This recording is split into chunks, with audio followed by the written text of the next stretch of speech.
Here you go, boys. Happy Sunday. It is May 18th, 17th. What are we? No, Mother's Day 7th, so May 21st. Sunday, May 21st. It's about 11:15. 62 degrees, nice and sunny, a little breezy, very green. Look at it. You got blue sky, fresh spring green. Both my boys out with me this morning. We figured out what they're digging up over there. They're digging up petrified worms. Yeah, Teddy had brought in some worm jerky with him earlier. So, the mulch is fresh. And we even got the little petals from the cherry blossoms here. A lot of them came off in the rain yesterday. But yeah, so Dee touched up the mulch. Solomon seal, these guys are getting ready to open, and that's going to make the hummingbirds very happy.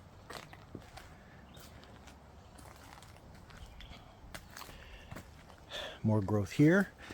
Just get down at about knee level so you can see how high the stargazer lilies are getting. Oh, and the purple dragon here too. Get nice and close so you can really see that color popping.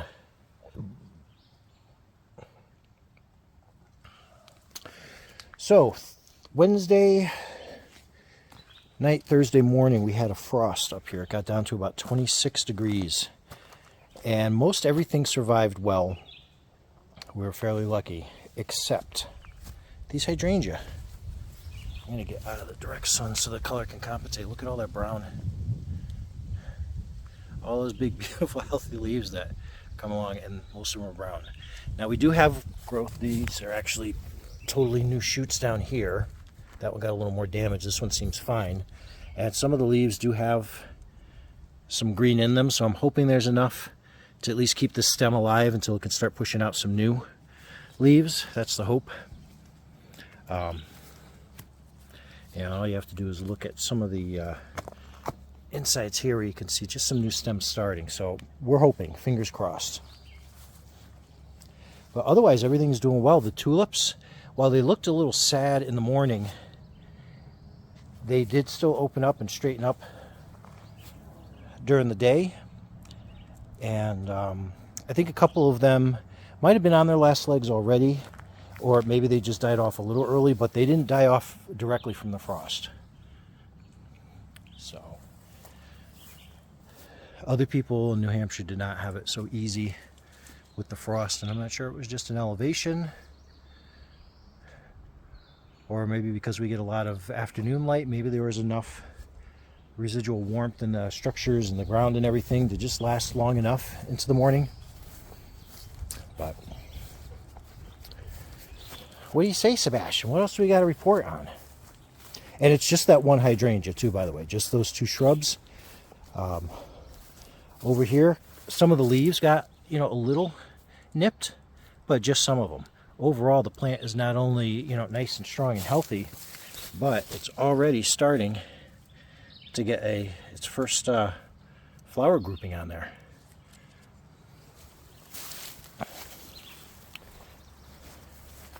Today I'm going to get the mower out, put it on the highest setting and get over here. It's just a matter of waiting for a lot of the moisture to leave, let the wind work through, because we got rain overnight.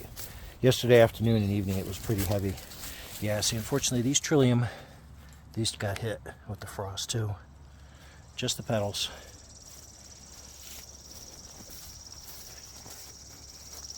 You gonna join us, Teddy?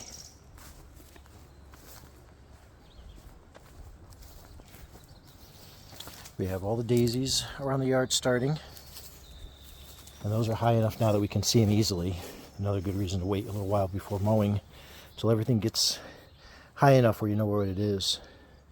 So yeah, these tulips here, you can see them starting to give it up, but the ones right next to it is still going. So I think these two had started earlier, so they were already pretty much at their last legs.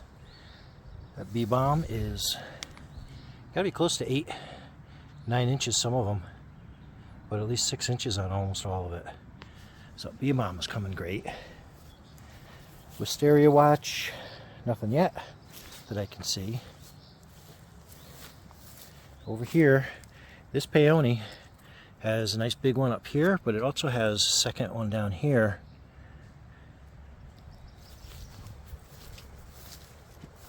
And already all these lilies are just spreading out like crazy.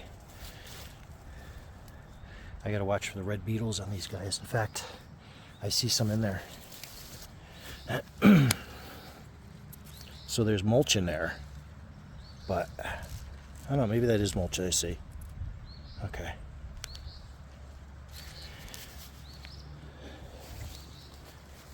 Apparently it's a very specific beetle that attacks that. Come on, boys, you want to keep up? Oh, this is starting to flower. Yeah, nice and white all these little buds are here. Let's see if anything is fully open yet. Not quite yet. But the beach plum, look at that. Completely survived the frost and even the heavy rain. Isn't this gorgeous? Let me see if I can get in on some of the detail of the flowers here.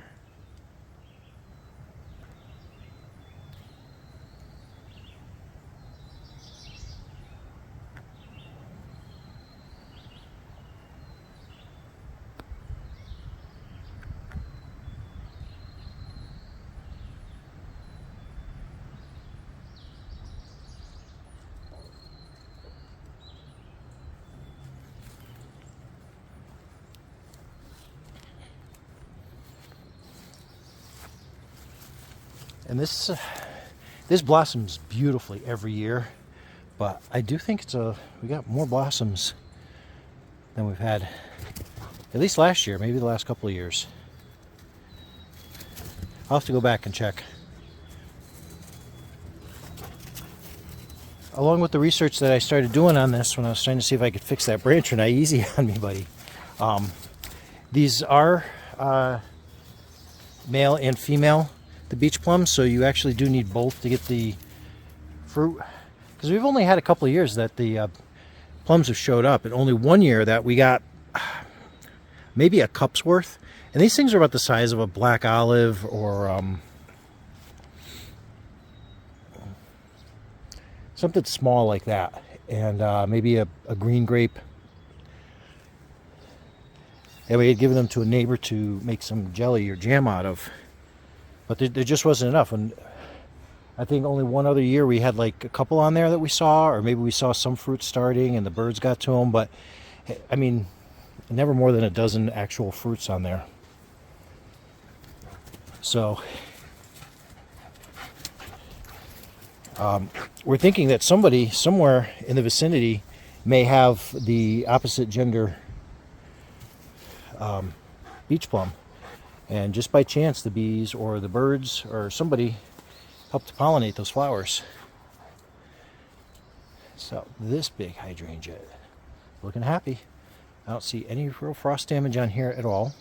Again, this is close to the house, and it's got a nice big water-soaked stump down there with a lot of leaves and stuff. So this probably makes its own little insulated island at night, as opposed to something more out in the open.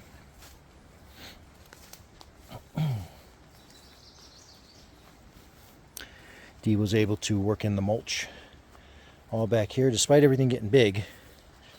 She does a fantastic job of getting it all around everything.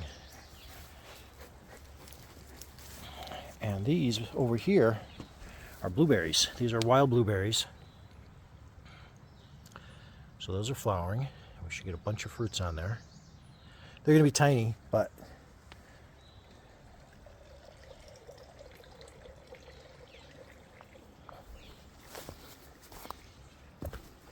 yeah, we were very worried about the frost. And even some of the things that took a little bit of a hit, it wasn't very much. So we'll come up around here. The fountains actually took a pretty big hit. They were covered in ice. I'll pop in a picture of the other fountain up the trail there.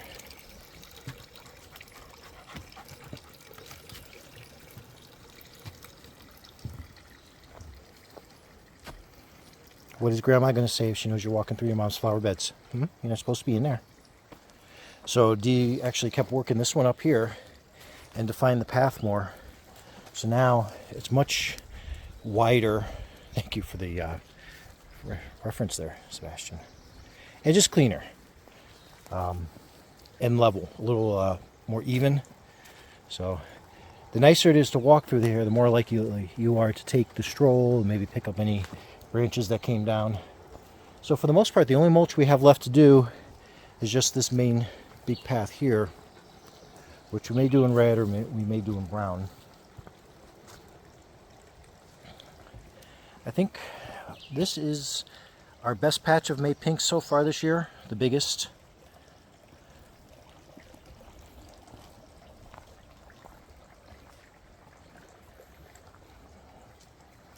Got the nasturtiums in already, and like we did last year, these two pots also. And these, I think, de-repotted last weekend, this pot, because Sebastian had been digging through. And these look like they've already put on, well, this pot here, I want to say almost over an inch. And if, almost, no, they have 2 leaves on them now too. And I can go back and check last week's video, but I'm pretty sure they only had 1 leaf on them then. Oh, and this area. So this is where the oil tank used to be, and we cleaned out the leaves, and Dee decided to make it something that we can get more use out of. Take advantage of the reflected morning sun coming through. And if it's an active bed, we'll be more likely to not neglect the leaves out of there. So we have this small patch here of May pinks. And these guys were a little late in starting. Some of the leaves were still covering. So we have those 2 patches of different colors. We have more of the purple dragon back here too, next to the fairy house. All worked around there. And then this fountain did a lot of work, and it's holding water now. So that's the one that was all iced up. I'll make a note to put the pictures in here, what it was with the ice on Thursday morning.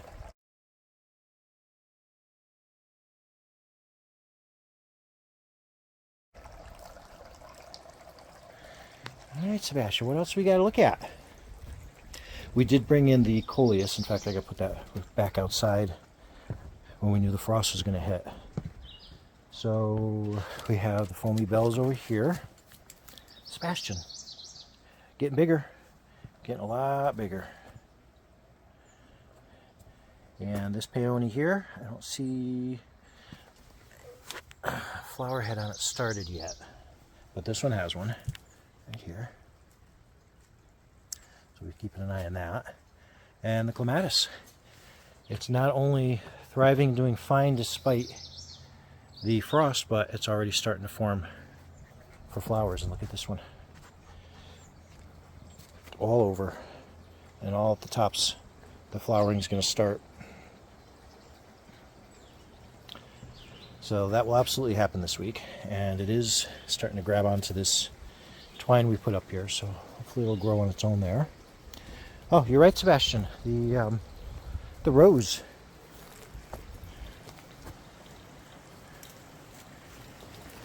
Hey, fairy child. Sebastian. Hey. Good boy. See if that comes out good for a thumbnail. So the rose is doing fantastic. These guys in the front, they look dry already, but they are not gone. Look at, there's still tiny bits in here, but that wasn't from the frost. It was starting from the back to begin with. But looking great. Nice and healthy. All right, I think we're gonna wrap it up. Sebastian, go find your brother. Oh, he's inside. All right.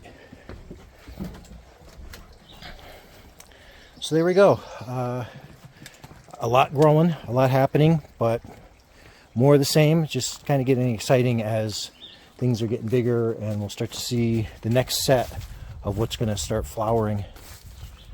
We're still a ways yet from a lot of the lilies, but we have the Solomon seal is going to be the big one. Some of this hosta may start throwing up some shoots pretty soon. And we're going to keep a close eye on that hydrangea. And the one over by the arbor back there, we're going to keep an eye on that flower and see if any more sets start for that. And I think that's about it. So we'll do another update next week. Sebastian, say bye. Thank you. And time to get back to work. Thanks for watching.